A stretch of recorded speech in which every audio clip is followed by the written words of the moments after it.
I turned 60 years old just a few weeks prior, and I officially retired from my job. I felt as though 100 pounds had lifted from my shoulders, and I went home one day feeling like my life had just started. But then, as soon as I walked in through the front door, my husband said something so unbelievable, it left me catatonic for multiple seconds. You're no longer of any use to me. Get the hell out of my house now. I'm married to this girl here. A younger woman, perhaps between 35 and 40 years of age, stepped from the doorway that led to the living room, and my husband put his arm around her. She had a wry smile on her face, and she passed her hand through her long, straight, brown hair, evidently emphasizing her looks. I don't understand. We're already divorced, all right? Your darling husband just abandoned you, sweetie. Now, he's gonna be mine forever. In response to these two people for making fun of me, on top of making me miserable for so long, I had prepared a little marriage surprise that was so perfect for them both. Now, hell shall break loose. My name is Sabrina, and I'm 40 years old. I work as a caregiver, and I unfortunately don't have many friends. I can't remember the last time I had a boyfriend, to be honest. That part of my life just seems so long ago, and I frankly can't remember who my old boyfriends were. It was basically that long ago, and I've been living alone for the longest time. I don't have any hobbies, and my daily schedule for my days off consists of walking or biking along the river. But recently, I've been wondering if I would remain single for the rest of my life, and I was struck with a feeling of intense loneliness and despair. I never wanted to be alone forever, and I told myself that it's not too late. It was probably the biggest decision of my life when I made up my mind to go talk to a marriage counselor. A few weeks later, that day was the day I was going to the first matchmaking party of my life. I put on the nice, new clothes I bought just for the party. I got my hair and makeup done at a salon. I basically took drastic measures to be as glamorous as I possibly could to appear respectable to the bachelors who might be attending the party. At the venue, there were 10 men and 10 women, and the facilitator handed out something that looked like profile cards. When I took a closer look, I saw I was right. The card showed the profile picture of each participant, as well as their names, ages, and occupations. After this, men and women were to be paired up and talk to each other for 10 minutes each. This was designed in such a way as to allow a good opportunity to find someone they like and with whom they believe they hit it off. However, I have never talked with a man close to my age, and I was too nervous to talk to the first one. Even more so, actually. I couldn't even look the first person in the eye, and with the second man, I only had the courage to say hello. The allotted time flew by much more quickly than I'd thought, and I told myself I couldn't go on like this. I promised myself that with the next bachelor, I shouldn't care about anything, just freaking talk to the man. I was doing this for my own good, and I sure as hell wasn't going to let this opportunity go to waste. That's what I vowed to myself, and I faced the third person from across the table. I gathered my courage and tried to talk to him, but then, the man greeted me cheerfully. He reached out his hand to shake mine, and as he did so, he said, Nice to meet you. My name is Benjamin. Nice to meet you, Benjamin. I'm Sabrina. Sabrina? What a nice name. This is actually my first time coming to a matchmaking party like this, you see. Actually, it's my first time too, and I haven't been able to communicate well thus far. In response to my confession, Mr. Benjamin responded, So we're both on the same page. Here, I'm looking forward to getting to know you today. A sweet, charming, childlike smile spread across his face as he said so. In that moment, I noticed my tension mysteriously dissolving. After that, We talked about our jobs, as well as other things such as how we spend our days off. Talking with you, Miss Sabrina, is so much fun for me, and time flies by so quickly. I was thinking the same thing with you, Mr. Benjamin. Maybe, just maybe, this is what I'm destined to be with for the rest of my life. Just as I thought that, I remembered that he had his profile hanging from his neck. Upon closer inspection, I discovered he's actually 10 whole years younger than me. For a moment, I was unsure about starting a relationship with him. I started to wonder if he was aware of this truth, and I was so curious about that, I decided to take the plunge and ask him. Mr. Benjamin, I thought about us being together forever, but the truth is that I'm 10 years older than you. As I talk, Benjamin was just staring at me, without saying anything back to me. What do you think about me being older than you, Mr. Benjamin? I was saying these things that I myself couldn't believe. My face was bright red at this point, and covered my face with my hands. Perhaps he felt a little sympathetic when he saw me in this state, because he went and said, I don't care if you're 10 years younger or 20 years older than me, Miss Sabrina. I find you very attractive, and I'd like us to keep in touch after tonight, if that's all right for you. He asked me to be his girlfriend on the premise that we would get married in the end, to which I was very grateful and accepted very enthusiastically. We dated many times and got married a year later. At the recommendation of my new husband, I continued to work as usual as a caregiver. Let's divide up the household chores too. Can't impose it all on a woman who's working hard at her job now, can we? Per his suggestion, the housework was divided evenly between the two of us. Since I was pretty proficient in cleaning and tidying things up, I was in charge of that, and since he enjoyed cooking, he prepared the meals, as well as washing the dishes afterwards. We took turns doing the laundry depending on the day. This made my life pretty easygoing and balanced, and I was always so grateful to be married to a man who takes initiative. Then, one day, Benjamin asked me about something important. Sabrina, honey, I'd like to have children. I don't know if it's the right time, nor do I know you feel ready to bear the child, but I just wanted to let you know, and hopefully start trying. Of course I felt the same way. I'd wanted children for such a long time, and now that I had a nice husband, I was convinced my dream would come true. From that day onward, I checked my basal body temperature every day, hoping to be physically able to get pregnant. I thought I would have been blessed with a child soon, but the reality was that I wasn't, and another year was about to pass before I realized how much time had gone on. I was curious as to why I couldn't have children, and I decided to go to the hospital. That's when I found out I was infertile. I was devastated. Benjamin, darling, the doctors say that it'll be hard for me to have a child. I'm infertile. I'm so sorry. Oh, honey. Look at me. It's all right. Infertility can be treated, and we'll get over it together. That's what he said as he hugged me tenderly. In that moment, I vowed to do my best to live up to my husband's wishes and began the infertility treatment with a burning determination. But the infertility treatment was harder and more expensive than I had ever imagined. All of the savings I had saved up during the time I was single had reached the bottom of the barrel fairly quickly. My parents passed away when I was young, so I only had one person I could talk to, and that was my husband, Benjamin. I need to talk to you about my infertility treatment. That's what I said, and I began to explain what exactly the treatment was and how much it cost. Benjamin's jaw hit the floor when I told him just how expensive the treatment is, and he looked sympathetic when I told him that my savings had reached rock bottom.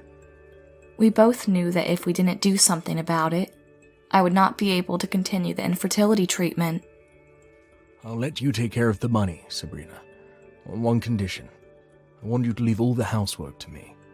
You just do what you think you should do to make enough to go on with the treatment. So we decided to change our roles and our responsibilities. We agreed that I take the initiative and focus on my work, and that's exactly what I did. I thought about what I would do after we did have children, and I started studying for certain certifications. My husband was concerned about my health, and he took care of me very well by carefully planning what each meal would be each day, and he also took care of all the housework. We supported each other like a very good team, and our lives were going well. 2 more years passed in the blink of an eye. Even after that, I couldn't get pregnant, and Benjamin, who had been the kindest gentleman to ever walk into my life, had become someone very different. Around then, he always seemed to be in a bad mood, and the fact that one of his juniors at his job had been promoted to a better position than his didn't help at all. While one could always expect kind words and a soothing tone coming their way whenever he opened his mouth, once upon a time, he was now uttering sarcastic remarks about my inability to have children. It's times like these that make me think I might have been able to work harder. If only I had a child. And he would glance at me. I could do nothing but endure these little comments of his dissatisfactions with my infertility. It pained me to start to think about this, but I began to suspect that even if I did stay with him, the atmosphere would always be uncomfortable because of my situation, and I might never be happy with him again. As I thought about that, the word divorce started to take hold in my mind. But if I did divorce him, the loneliness I once felt, the same loneliness that I despised so much I resorted to matchmaking to be rid of it, was waiting for me, perhaps with a vengeance. At this point in my life, I would be alone again, and that's the last thing I wanted. I chose not to get divorced, and to endure and get over it. The years passed by like bullets through air, and I just turned 60 a few weeks ago prior. My marriage was at its worst. I don't talk to my husband anymore. Still, I thought I would spend the rest of my life with him. A few days later, today, I retired from my years of service in the caregiving industry, and clutching the letter of congratulations from all my colleagues and a bouquet of flowers, I went home. When I arrived, Benjamin, who had gotten home before me, stared at me. It was as though I was doing something wrong, but he didn't say anything. I felt I had no choice but to talk to him myself. I retired today. My friends at work kindly gave me this bouquet of flowers. Then, for the first time in years, I heard my husband's voice as he spoke to me directly. What are you going to do tomorrow? Well, let's see. I'm not so young anymore, so I'm thinking of just staying at home and maybe thinking of a hobby to pursue. When he heard this, my husband went on to say something so unbelievable it left me catatonic for multiple seconds. Do you really think that an infertile piece of shit like you is going to be fricking allowed to live under my roof? Now that you're out of a job, you're no longer of any use to me. Get the frick out of this house now. These past 20 years have been a goddamn waste of my fricking time. I was so surprised I just stood there, unable to speak. Benjamin's ranting did not stop. I married you because I thought we both wanted the same things in life, especially children. And yet you couldn't have children, and you didn't do shit to try and fix that. Our entire marriage was nothing but a scam, and the fricking scammer is you. As alimony, I'll be taking half of your fortune and your severance pay. Then we might be even. What do you mean alimony? With a smirk on his face, he went on to say, I already divorced you, you see. I don't remember signing anything that looked like a divorce document. I don't need your signature for a divorce. The divorce papers have already been filed, and it was finalized about a month ago. I'll get the frick out of my house. So basically, my now ex-husband had falsified my signature on the divorce papers and submitted it to City Hall. Did he really think that was acceptable? You don't understand anything, do you? What do you think my husband did when he heard me say that? If you thought he would ask me what I meant by that, you are unfortunately mistaken. What he actually did was smirk menacingly, rub his hands together, and replied, No, Sabrina, you're the one who doesn't know what's going on. Unlike your old bitch ass, I'm still only 50 years old. Young, sprightly, and charming. And you know what that means. I'm going to start my life over. If you don't understand what I mean by that, so be it. You've proven to me you're as stupid as you look. If you understand, I applaud you. And I hope you applaud me back, because this great reset of my life is going to be the best and happiest decision I'll ever make.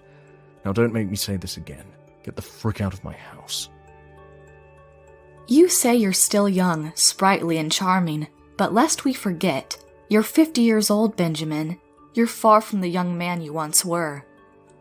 I had had enough of my husband's disgusting selfishness, and I decided to leave the house, just as he told me to. I went to my bedroom and started packing my things. From the living room, I could hear my husband talking on the phone with someone. I wouldn't be surprised if he was bragging about his divorce. I just wanted to get away from someone who'd done such a terrible thing to me. The fact that this was the man I married made the packing pretty hard, as vision was blurred by my overflowing tears. I packed what I could bring with me as quick as I could. I just wanted to get the hell out of this hell. And then, I heard the doorbell ring. I could feel the presence of a guest, but I was already leaving this house, and I was now divorced from Benjamin, so it was none of my business. I grabbed my bags and stride into the living room. That's where I discovered a woman sitting on the couch with a travel bag at her feet. Benjamin was also there, sitting on the couch, right next to her. The two of them were talking amicably, and I immediately understood what this meant. When he realized that I was watching him, another evil grin spread across his face, and said, I already married this girl, Sabrina. Her name's Valerie, and she's everything to me. His head tilted back, and I could see his hairs protruding from the inside of his nose as he cackled manically. I felt sick to my stomach at the sight of what had once been my loving husband. I tried my hardest to suppress my anger, and I asked him, So you divorced me because you wanted to marry this woman? Is that what this is all about? Then, the woman looked at me in such a state of near-exploding fury and burst out laughing. Sweetie, your face is more terrifying than that of a rotting zombie. I'm pretty sure that face is exactly why your darling husband left you. Benjamin nodded his head in agreement and piled on the verbal abuse. You're the kind of bitch who deserves to be thrown away. I don't even know why I ever married you in the first place, but I guess I should also thank you, because without you, I never would have met the love of my life. They stare at me for a couple of seconds, a smug twinkle in their eyes, and then they laugh together as if they were proud of themselves for this triumphant moment. Of course, I agree. I'm a woman who deserves to be thrown away. I don't know why you ever married me either, but I have to say, life with you was pretty nice in the beginning. So you already married this girl? Well, congratulations. I'll get you a nice wedding present, and I'll make sure to give it to you soon. Is what I said that as I left the house. Needless to say, in this moment, I promised myself I would exact my revenge on them both. I stayed in a hotel for a while before finding a nice apartment to rent and started living alone again. I went to my former job, and I talked to the matron of the establishment, who agreed to let me work there for a little while. This allowed me to secure an income for the time being, and I was finally ready to prepare for my revenge against them. I hired a detective agency for an investigation into my husband's infidelity, and I also hired a lawyer to help me with all the formalities of the real divorce. I did whatever I could to help me get the most satisfying revenge I could possibly conjure. I was not accustomed to the administrative processes that came with what I had planned to destroy them, and I was at a loss at times. But then I imagined the look on their faces when they went to hell, and that ignited the flame of determination to do whatever it took to get what I wanted. I could do anything, no matter how hard it was, and I did do everything within a few short weeks. Then, a few weeks after everything was arranged, I got a call from my ex-husband. The first thing I heard was a yell of outrage. What do you mean you're demanding fricking $100,000 in alimony? I already divorced you, you stupid bitch. You must have gone batshit crazy. Oh my, such rude words, Mr. Benjamin Holbrook. You're the one who's gone crazy, it seems. You still don't realize what crime you committed, do you? My husband continues to yell at me through the phone. I don't know what crime you're freaking talking about. You're not gonna freaking get away with this, Sabrina. Trying to get alimony from me. The sheer audacity. You're freaking wasting your time. Drop these demands right now, or I swear to frick I'll sue you for defamation. When I heard that, I thought it was so funny that I couldn't keep myself from laughing. And I laughed hard. Like, I was actually bent over, wheezing and crying. I was laughing so hard I was afraid I would pass out. The fact that I laughed at him made him even angrier. Oh, think I'm an idiot, do you? Oh, no. You got it all wrong, my good sir. I'm not making fun of you. I'm just surprised you know a difficult word like defamation. That was a laugh showing I was impressed. Shut your freaking hole right now. I knew you were making fun of me. I could actually hear him breathing heavily through the phone. So in response to my ex-husband's behavior, I decided to calmly tell him a certain truth. Since you think you're so smart, would you mind telling me what document falsification means? Documentary? What the frick does that even mean, damn it? Refresh my memory here. Did you tell me that you pretended to be me in order to get both sections of the divorce documents filled in and stamped? In other words, you impersonated someone else in order to file for something they never authorized, and you hence falsified the information on the document. That's what document falsification is in a nutshell, and I'll clue you in on another thing. It's a federal crime. Those two words, federal crime, made my ex-husband react in such a way that I just knew he broke out in a cold sweat. Oh, come now. You don't have to make such a big deal of it, and call it something that's clearly way out of proportion. Counterfeiting official documents is punishable by penal servitude lasting between 3 months and 5 years. You sure want to do this? Think about Valerie. My ex-husband, after hearing all this, got furious once again for some reason, and said, You're the one who started my unhappiness. Now you're trying to turn me into a criminal. How dare you call yourself a human? Show some mercy at least. I did what I thought we both wanted. Falsifying divorce documents, having an affair behind my back, and kicking me out of the house on my retirement wasn't on the list of things I wanted, I'll be honest with you. And if I sue you on grounds for document falsification, you'll be deemed a criminal by the jury. I'm suggesting another way to settle this situation, and that's by you paying me $100,000 as alimony, because the last thing wants to be called is a horrible person. My ex-husband fell silent at that. And you want to know why I know you were having an affair? Because I hired a detective agency to look into that, and lo and behold, they found so much evidence of you being with her. I know that you met her at a cabaret. And then my ex-husband did the unthinkable. As though nothing had happened, he started to take the offensive. That's right. As you know from your research, I was actually having an affair. I confess to it, but I'll have you know that adultery's not a crime. Sucks to suck. Couldn't be me, for real, for real. Oh my god. I wondered if Benjamin's stupidity knew any bounds. I found myself ashamed to have ever loved someone as heartless and as brainless as this inhuman bag of slewer slime. He seemed to still be under the impression that he was in the right. You're right. Adultery is not a federal crime, but you can still sue someone if you want to. Look like she's gonna have to pay me alimony too. As for the house and our joint savings, I'll be taking half of them both as fair division of property. I suggest you prepare yourself for the onslaught, Mr. Holbrook. No, wait a minute, please.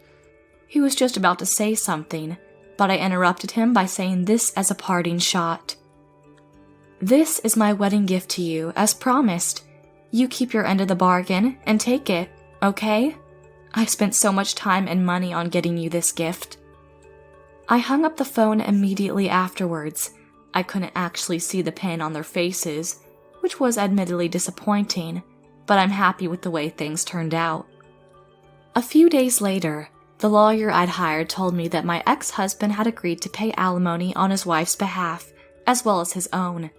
After that, she filed for divorce herself, blackmailing Benjamin with his crime of document falsification into signing his section of the document, and she later moved out of the house. As a result of this, he's asking me to reduce the amount of alimony for his second wife, but there was no way that was a valid reason to reduce the amount, and he's now living alone in a small apartment, working hard from dawn till dusk to pay me his debts and monthly deposits. As for me, after working as a caregiver for a while, the old age was starting to get to me, physically, so the matron of the establishment introduced me to an office job, and as of now, I'm working as a desk clerk. When I was younger, I passed the exams needed to become a certified bookkeeper and secretary, so the fact that my current work is supported by decent bookkeeping and secretarial skills makes it easier for me as well as for the firm and pays a lot better. I used to be afraid of being single again, but when I started to live on my own, I found that this kind of lifestyle suited me. From now on, I'm going to enjoy living alone as a free, single woman and dedicate myself to my desk work and my newfound hobby of playing the ukulele. I'm going to live my life as full as it can be, and I hope I make many friends along the way.